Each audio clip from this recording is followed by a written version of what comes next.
Welcome back to the channel, everyone. If you love captivating stories about men transforming into women in unique and fascinating ways, then be sure to subscribe and give this video a thumbs up. Now, let's jump right into today's tale. Weiss had always prided himself on being a bit of a tech whiz, if not exactly a ladies' man.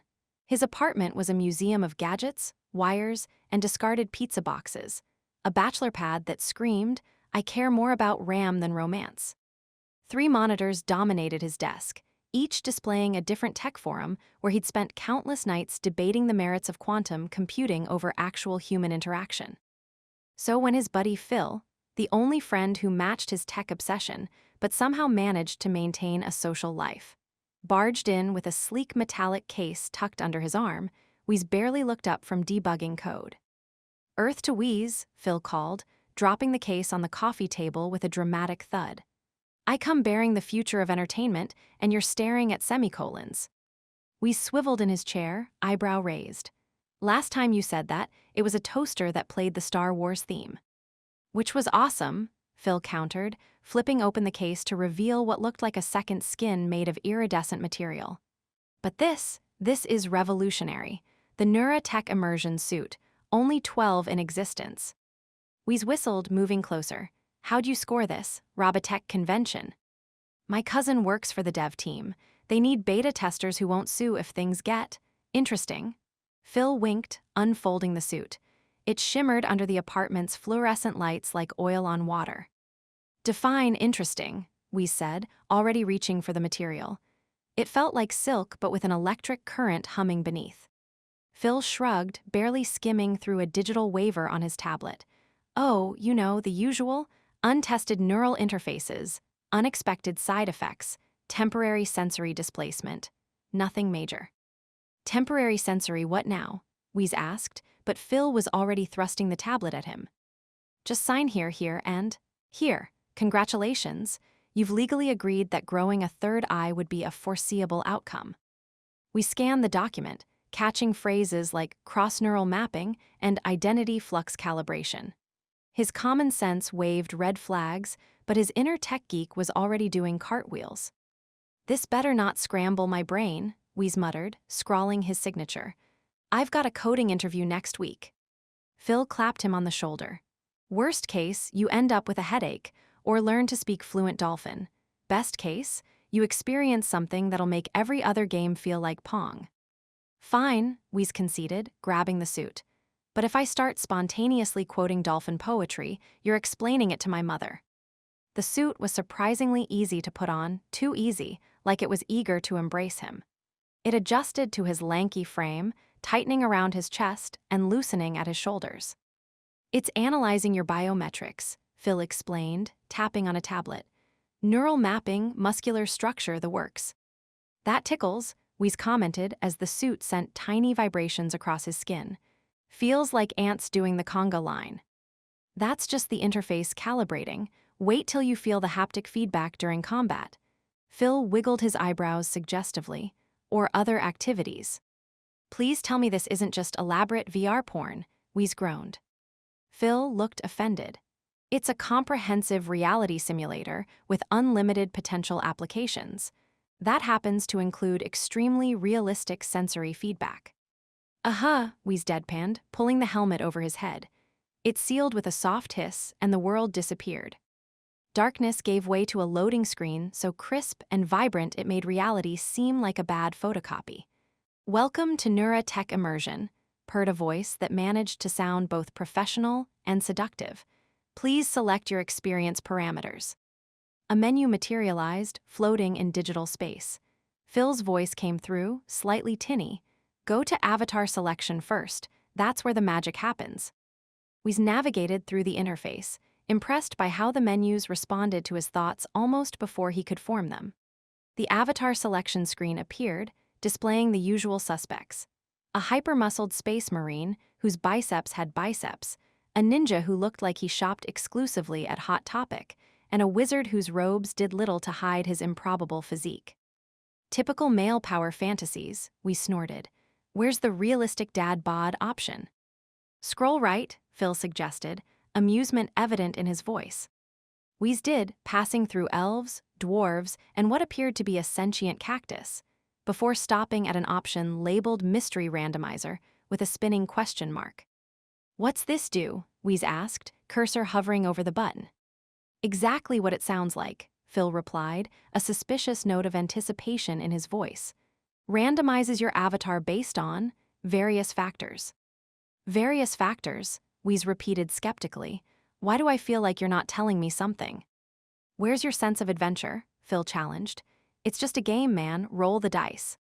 Wheeze hesitated, then shrugged. "Fine, how bad could it be?" He pressed the button. The world exploded in a kaleidoscope of digital fireworks, code streaming across his vision like neon rain. A sensation like electrical current raced down his spine, then up, then sideways, then in directions he didn't know existed, as if someone had rewired his nervous system while blindfolded.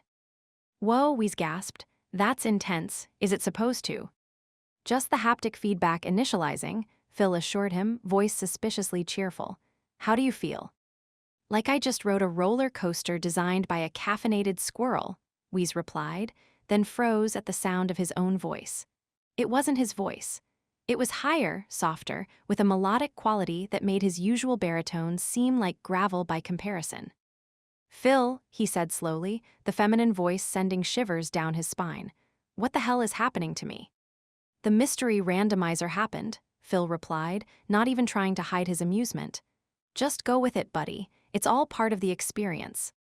Wheeze tried to respond with something appropriately profane, but was distracted by the strange sensations coursing through his body. The suit was changing? No, not the suit, him. His hands, visible through the suit's transparent interface mode, began to transform before his eyes. His fingers, always slightly too large for precise typing, began to narrow and elongate. The knuckles smoothed out, losing their bony prominence. His wrists slimmed down to delicate proportions that made his watch, still visible beneath the suit, look comically oversized. Most startling of all, his nails, previously bitten down to the quick from coding stress, extended into perfect ovals, gleaming with a flawless French manicure. "My hands," he squeaked, holding them up to his face. "They're there." "Prettier than yours have ever been," Phil suggested helpfully. "I was going to say, not mine," Wheeze retorted, flexing his new fingers. They moved with a grace he'd never possessed, each motion fluid and elegant. "This is beyond weird. I feel like I'm puppeteering someone else's body." "That's the neural interface working its magic," Phil explained.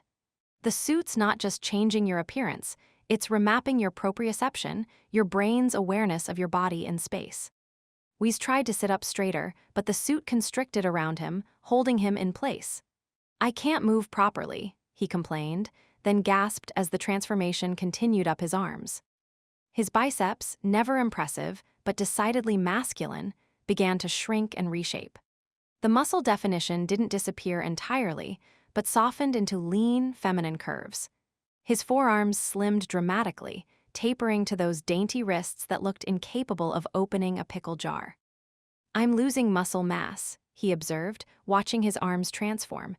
"Not that I had much to begin with, but still." "Not losing," Phil corrected. "Redistributing. The female form stores and displays muscle differently."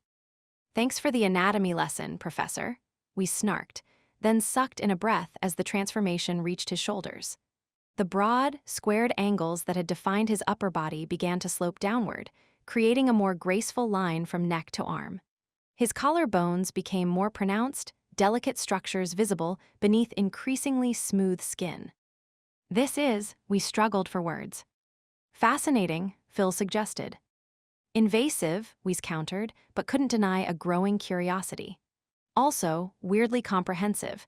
How exactly is a VR suit doing this?" "Neural mapping," Phil said, as if that explained everything. "Your brain perceives what the suit tells it to perceive. Right now, your brain is convinced you're experiencing a complete physical transformation." Before Wheeze could argue the point, the real show began around his torso. The suit tightened like a corset, compressing his sides inward with startling force. "Can't breathe," he gasped, as his waist cinched dramatically. "Relax into it," Phil advised. "Fight the simulation and it fights back." Weiss forced himself to take shallow breaths as his midsection continued reshaping. His straight up and down male torso morphed into an hourglass, waist narrowing to dimensions that seemed impossibly small while his lower rib cage maintained more width. The sensation was like being molded by invisible hands, pressure that should have been painful, but instead translated as intense tingling. "This is what women deal with in shapewear," Weiss wheezed. "I'll never mock Spanx again." Any further commentary died in his throat as warmth bloomed across his chest, a strange, heavy sensation that started as a tingle and rapidly intensified. The flat planes of his pectoral muscles softened, swelled, and then, with alarming suddenness, blossomed outward into unmistakable breasts. "Oh," the feminine exclamation escaped before he could stop it, high-pitched and startled. The new weight on his chest was bizarre, substantial without being uncomfortable, shifting slightly with each breath. The suit molded perfectly around them, supporting while accentuating their round fullness.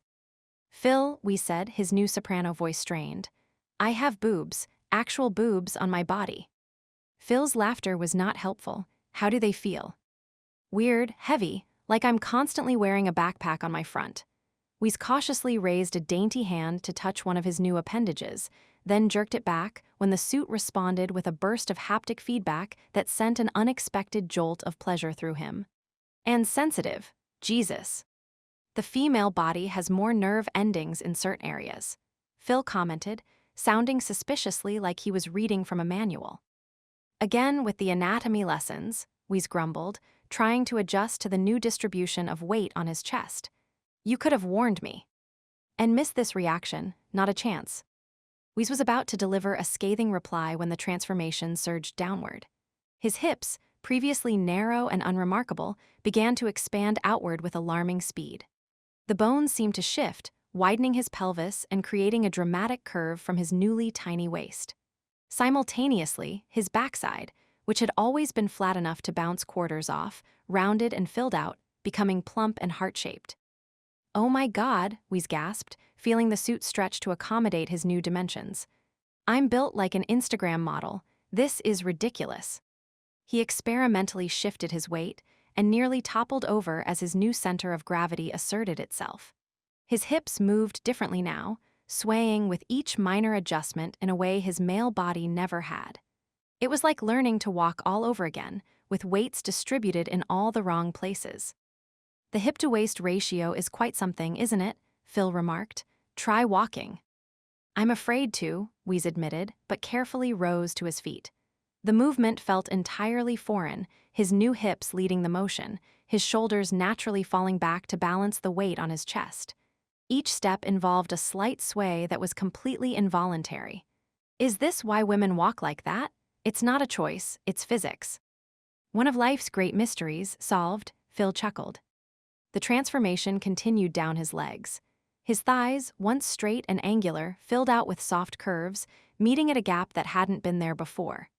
The muscle definition changed, becoming less prominent but somehow more shapely. His calves slimmed and curved gracefully, tapering to ankles so slender they looked fragile. His feet began to shrink, toes becoming daintier, arches higher. The suit's built-in footwear morphed alarmingly, restructuring into strappy high-heeled sandals that added at least 4 inches to his height. "You've got to be kidding me," Weiss wobbled dangerously, arms flailing for balance. "Heels, really?" "The complete experience," Phil said, entirely too amused. "Consider it educational." "Consider it torture," Weiss shot back, taking an experimental step and nearly twisting an ankle. "How do women walk in these torture devices? I feel like I'm balancing on pencils." "Practice makes perfect, princess." "Call me princess again and I'll hack your dating profiles," Weiss threatened, then gasped as a new sensation overtook him. Something was happening to his scalp, a warm, tickling feeling that spread outward. Suddenly, his vision was partially obscured as thick waves of hair cascaded down around his face, spilling over his shoulders and down his back. He reached up with his delicate new hands, feeling the silky strands. They were impossibly soft and smelled faintly of vanilla and something floral. He pulled a lock forward to examine it, rich chestnut brown with caramel highlights that caught the light with every movement. "Great," he muttered, Now I have better hair than every woman I've ever dated. This is going to give me complexes. Before he could further contemplate his luxurious new locks, the helmet activated again. A tingling sensation spread across his face, and he could feel the structure shifting beneath the skin. His jawline softened dramatically, losing all angular definition. His cheekbones rose and became more pronounced, creating hollows beneath that gave his face a sculpted look. His nose shrank and refined, the bridge narrowing to delicate proportions. Most dramatic of all was the transformation of his mouth. His lips plumped dramatically, the upper forming a perfect Cupid's bow, the lower full and pouty. When he experimentally bit his bottom lip, it felt pillowy and sensitive. "This is insane," he murmured, the words feeling strange on his new lips. His eyelashes fluttered. Good Lord, they were long enough to create tiny drafts as he blinked in astonishment. The HUD activated, showing him his reflection. The face looking back was heart-shaped, with wide doe eyes framed by those ridiculous lashes, a button nose, and lips that belonged in a lip gloss commercial. It was undeniably feminine, undeniably attractive, and undeniably not him. Or was it? The eyes still held his expression of bemused shock, even if they were now almond-shaped and a more vibrant green than his natural color. "Testing, testing," he said experimentally. The voice that emerged was melodious and breathy, like a cross between a pop star and an audiobook narrator specializing in romance novels. "What the hell? I sound like I should be selling perfume." A message flashed across his vision in glowing pink letters. "Avatar lock, irreversible for session duration. Have fun." "Irreversible?" we squeaked, the soprano pitch rising even higher. "Phil, what does irreversible for session duration mean?" "It means you're stuck as a hot chick until the game ends," Phil replied cheerfully. "Surprise." "You knew this would happen," Wheeze accused, jabbing a perfectly manicured finger toward where he thought Phil might be standing. "This was your plan all along." "Not exactly," Phil said, not sounding remotely apologetic. "The randomizer could have turned you into anything, an elf, a dwarf, a talking mushroom. The algorithm just happened to decide bombshell female was the most interesting option for you." "Interesting," we spluttered. "I have breasts and hips, and hair that's going to take hours to dry." "Think of it as an opportunity for empathy," Phil suggested. "Walk a mile in her stilettos, so to speak." "When this is over, I'm going too." Wee's threat was cut short as the simulation fully loaded, the blank space around him materializing into a vibrant medieval fantasy marketplace. The virtual town square burst into life around him, merchants hawking wares from colorful stalls, minstrels playing lively tunes, and NPCs milling about in period-appropriate attire. We stood in the center of it all, acutely aware of how out of place he felt in his newly feminine form. It took approximately 3 seconds for the catcalling to begin. "Well, hello there, beautiful," called a burly blacksmith NPC, his dialogue clearly triggered by Wee's female avatar. "Looking good, lady," shouted another, a guard whose armor was suspiciously shiny for someone supposedly working in medieval conditions. "Care to share a flagon of mead with a weary traveler?" suggested a third, this one dressed as what appeared to be a bard with an improbably clean doublet. Weeze rolled his eyes so hard he nearly gave himself a headache. Is this what women deal with all the time? Because it's been 5 seconds and I already want to punch someone. "The NPCs are programmed to react to player avatars," Phil's voice explained through the helmet. "Part of the immersion." "Part of the harassment, more like," Weeze muttered, then tried to storm away from the attention. This proved more challenging than anticipated. His attempt at an angry stomp was undermined by several factors. The precarious heels that threatened to snap his ankles with each step, the newly expansive hips that swayed dramatically no matter how he tried to control them, and the chest situation, which created a bouncing effect that drew even more attention.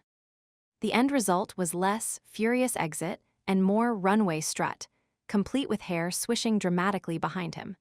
When he caught his reflection in a shop window, he nearly tripped over his own feet. The woman staring back was stunning, curves packed into a fantasy-appropriate outfit that somehow managed to be both modest and suggestive, with a corset emphasizing his impossible waist and generous bosom. Long legs extended from beneath a flowing skirt, with a slit that revealed more thigh than Wheeze was comfortable displaying. The whole ensemble was completed by those ridiculous heels, which at least explained why he towered over most of the NPCs. Well, he said to his reflection, at least I look like I could stop traffic or cause an accident. He experimentally posed, one hip cocked, and was disturbed by how natural the posture felt. This is so weird. A friendly NPC sidled up, this one a young man carrying a basket of flowers. His programming apparently included a charming smile subroutine that he deployed immediately. Can I offer you a flower, miss? He asked, presenting a virtual rose with a flourish. Wheeze blinked, momentarily thrown by being addressed as Miss, then decided to play along. Sure, he replied in his new melodious voice, but only if you can tell me how to walk in these shoes without looking like a newborn giraffe with an inner ear infection. The NPC's programming clearly wasn't designed to handle such specific requests. After a brief pause where Wheeze could almost see the code struggling to generate a response, the character shrugged helplessly. Sorry, miss, that's above my pay grade, he said, still holding out the flower. But may I say, you move with the grace of a woodland nymph. A woodland nymph who's had too much mead, maybe, Wheeze snorted, but accepted the flower anyway. Thanks for the attempt at flattery, though. Your programmer deserves a raise. The NPC beamed, task completed, then wandered off to offer flowers to other female avatars. This is surreal, Wheeze commented to Phil. The world thinks I'm a woman and apparently a hot one. That's the point of immersion, Phil replied. The system doesn't know you're really a scrawny dude who drinks Red Bull for breakfast. Hey, Wheeze protested. I'll have you know I had a protein bar this morning, and I'm not scrawny, I'm currently stacked like a romance novel cover model, Phil supplied helpfully. I was going to say streamlined, Wheeze grumbled. And speaking of stacked, he glanced down at his chest. How do women carry these around all day? My back is already complaining. Proper support is key, I hear, Phil said sagely. Thank you, Dr. Phil, Wheeze retorted. Any other wisdom to share about my predicament? Just enjoy the experience, Phil suggested. How many guys get to literally walk in a woman's shoes? Preferably not these shoes, Wheeze muttered, still struggling with the heels. I'm going to explore a bit. There must be a tavern or something where I can sit down before these stilts cripple me. He made his way through the marketplace, acutely aware of how differently the virtual world treated him as a female. NPCs stepped aside, offered assistance with carrying packages, and frequently attempted to engage him in flirtatious conversation. One particularly bold merchant offered him a discount for the prettiest face in the square, which Wheeze found both patronizing and oddly flattering. Is this what women experience? He asked Phil. This weird mix of deference and objectification. From what I've been told, yes, Phil replied, though I imagine real life is more complicated. No kidding, we said, finally spotting a tavern across the square. I've been a woman for 15 minutes and I'm already exhausted by the attention. He made his way to the establishment, each step becoming marginally more controlled as he adjusted to his new center of gravity. The swaying was still there, but he was learning to work with it rather than against it. His new body moved with a rhythm all its own, hips leading the way while his shoulders stayed back to balance his chest. I think I'm getting the hang of this, he said, managing to climb the tavern steps without incident. It's like piloting a completely different vehicle. One with significantly better suspension, from the looks of it, Phil quipped. Wheeze ignored the comment and pushed open the heavy wooden door, stepping into the dimly lit interior. The virtual tavern was packed with NPCs, burly warriors, mysterious hooded figures, and serving maids with improbable cleavage. All eyes turned to him as he entered. Great, he muttered, more attention. A particularly large barbarian NPC immediately abandoned his ale and lumbered toward Wheeze, a programmed leer on his face. What's a pretty thing like you doing in a place like this? He growled, the line delivered with all the subtlety of a battering ram. Wheeze sighed dramatically, flipping his long hair over one shoulder in a gesture that came alarmingly naturally. Looking for original pickup lines, clearly. Still searching, as you can see. The NPC blinked, clearly not programmed for witty repartee. After a moment of visible confusion, he defaulted to another line. Can I buy you a drink? Only if you promise not to talk while I drink it, we shot back, surprising himself with how quickly the retort came. Was the avatar affecting his personality, or was he just enjoying the freedom to be sassy? The barbarian's programming struggled again, then settled on, "You've got spirit. I like that in a woman." "And you've got the conversational range of a turnip," Wheeze replied sweetly. "But we all have our crosses to bear." This finally exceeded the NPC's response parameters. With a confused grunt, he wandered back to his table, leaving Wheeze free to approach the bar. That was surprisingly satisfying, Wheeze admitted to Phil. "You're getting into character," Phil observed. "It suits you." "Don't get used to it," Wheeze warned, carefully perching on a bar stool and immediately discovering a new challenge, sitting gracefully in a skirt. After some awkward adjusting, he managed a position that was both comfortable and modest. "Though I will admit, there's something liberating about being someone else entirely." The bartender approached, wiping a mug with a cloth in the time-honored tradition of tavern keepers everywhere. "What'll it be, miss? We've got ale, mead, and for a lovely lady like yourself, a special elf wine that'll make your troubles float away." Wheeze considered his options. What the hell, elf wine sounds appropriately fantastical. The bartender nodded and produced a glowing blue liquid in a delicate glass. "Careful with this one, it's got quite a kick." Wheeze accepted the drink, noting how his slender fingers wrapped differently around the glass than his normal hands would have. "Thanks for the warning." He sipped cautiously and was rewarded with a burst of flavor, sweet tangy, with an afterburn that made his enhanced lips tingle pleasantly. "Wow, the haptic feedback in this game is incredible." "Top of the line," Phil agreed. "Every sensation is mapped to specific nerve clusters." "Including the weird tingling in my lips right now?" Wheeze asked, taking another sip. "Especially that," Phil confirmed. "The facial mapping is particularly detailed." Wheeze was contemplating this when a commotion near the tavern entrance caught his attention. A group of female warrior NPCs had entered, clad in what could only be described as battle lingerie, chainmail bikinis that defied both physics and common sense. "You have got to be kidding me," Wheeze groaned. "Who designs armor like that? One arrow and they're done for." "The age-old conflict between protection and fanservice," Phil commented. "Want to try one on? There's a gear shop across the square." "Absolutely not," Wheeze declared, then hesitated. "Although, from a purely academic perspective, I am curious about how the game models different outfits." "Sure, academic," Phil teased. "Just admit you want to see how you look in fantasy battleware." "Fine," Wheeze conceded, finishing his elf wine in one impressive gulp. "But only because I'm committed to the full experience, for science." He stood, now more confident in his heels, and made his way out of the tavern with only minor wobbling. The marketplace was still bustling, and he navigated through the crowd with growing ease, his body moving with a fluidity that was becoming less foreign by the minute. The gear shop was easy to spot, a large building with weapons displayed in the windows and mannequins wearing various armors. Wheeze pushed open the door, setting off a small bell. The shopkeeper, a burly man with an impressive beard, looked up from his ledger. His eyes widened appreciatively as he took in Wheeze's avatar.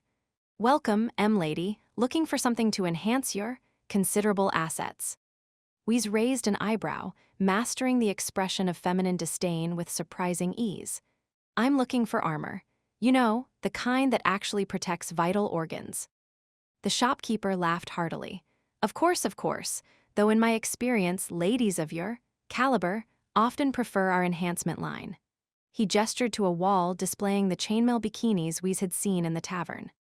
"Enhancement line?" Wheeze repeated incredulously. "Those wouldn't enhance anything except my chances of dying from a light breeze." "But they do enhance reaction speeds," the shopkeeper winked. "Enemies are so distracted they miss their attacks." Wheeze rolled his eyes. "I'll take my chances with actual armor, thanks." "As you wish," the shopkeeper said, leading him to a different section. "Though I must warn you, proper armor is designed for different proportions." This proved prophetic when Wheeze tried on a realistic breastplate. The rigid metal refused to accommodate his avatar's generous curves, creating an uncomfortable compression that made breathing difficult. "See the problem?" the shopkeeper said knowingly. "Standard armor wasn't designed with endowments in mind." So women have to choose between protection and comfort? Weez asked, struggling to remove the ill-fitting breastplate. Or style, the shopkeeper added, holding up a chainmail bikini top that seemed to consist mostly of thin metal strings and optimism. We sighed, defeated by virtual fantasy economics. Fine, let me try the enhancement line, but I want it on record that I protest this design choice. Duly noted, the shopkeeper said cheerfully, helping him into the alternative armor. The chainmail bikini was even worse than Weez had anticipated. It provided no support whatsoever, leaving his avatar's breasts barely contained by thin metal links that somehow managed to be both cold and abrasive. The bottom portion was essentially a metallic thong with decorative side chains, leaving his thighs and most of his behind completely exposed. This is ridiculous, Weez declared, examining himself in the shop mirror. I feel like I'm wearing wind chimes. But very fashionable wind chimes, the shopkeeper offered helpfully. Weez turned to examine the armor from different angles, noting with dismay how every movement caused some part of the chainmail to shift precariously. How does this stay in place during combat, or any movement whatsoever? Magic, the shopkeeper said with a straight face. Of course it is, Weez muttered. I'll take it, but only because I want documented evidence of how absurd fantasy armor is. After completing the purchase, which involved haggling with an NPC who kept getting distracted by the armor Weez was already wearing, he stepped back into the marketplace, now clad in the ridiculous chainmail ensemble. The reaction was immediate. NPC attention, already high, escalated to near-comical levels. Guards abandoned their posts, merchants left their stalls unattended, and one minstrel actually walked into a wall while staring.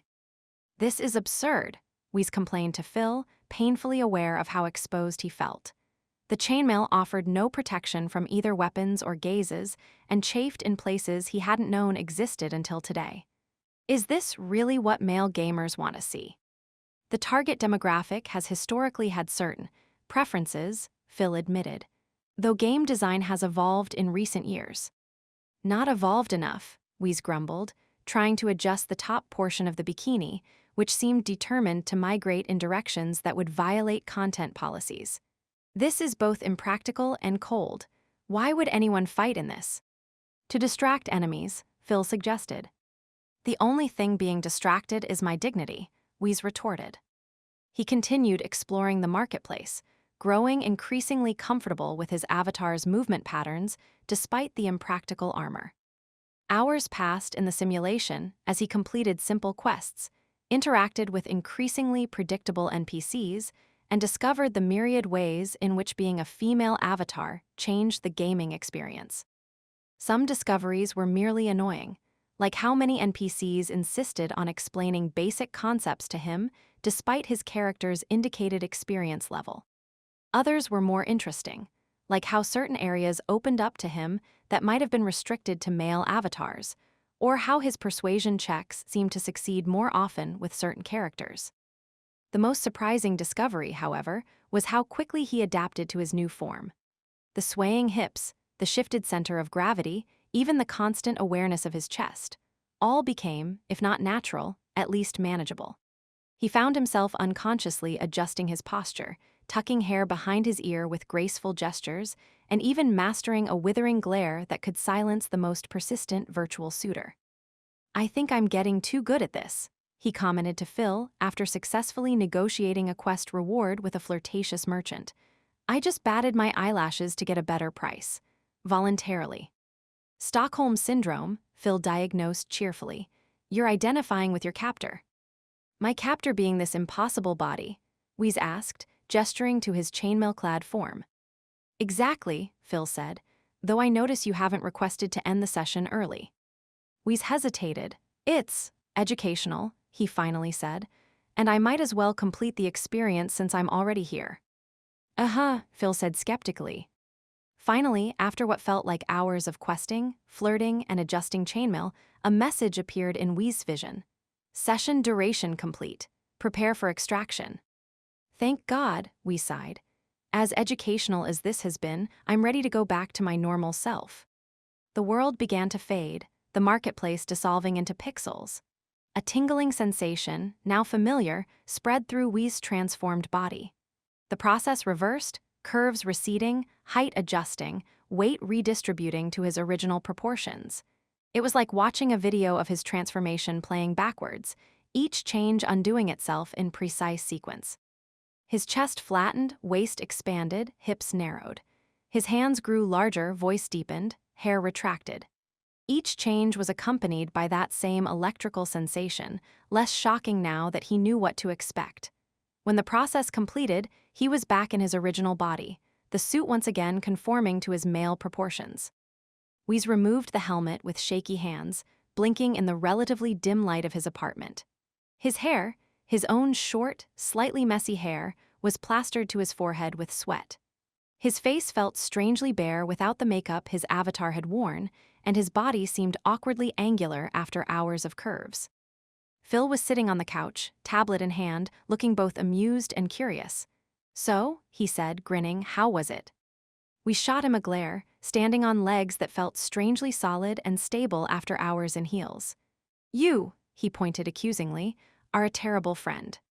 "Am I?" Phil asked innocently. "Or am I the friend who gave you a unique perspective few men ever experience?" Weez considered this, then sighed. "Both, probably." He ran a hand through his hair, so much shorter and easier to manage, and shook his head. "Let's just say I have a newfound respect for women, and high heels are definitely the devil's work." "Would you do it again?" Phil asked, already knowing the answer. Weez peeled off the suit, glad to be free of its second skin embrace. He considered the question longer than he might have expected. "Maybe," he finally admitted. "But next time, I'm picking the wizard. At least they get robes that cover everything." Phil laughed, packing the suit back into its case. "Deal, though I have to say, you made a surprisingly convincing woman." "I'll take that as the deeply weird compliment it is," Weez replied, already moving toward his computer. "Now, if you'll excuse me, I need to cleanse my palate with some good old-fashioned first-person shooting where no one comments on my appearance or tries to sell me chainmail lingerie." "Fair enough," Phil conceded. "Same time next week." Weez hesitated only briefly before nodding. "Fine, but you're buying the pizza, and none of this goes on social media, understood?" "My lips are sealed," Phil promised, heading for the door. "Unlike that chainmail top you were wearing." A pillow hit the door just as it closed behind him.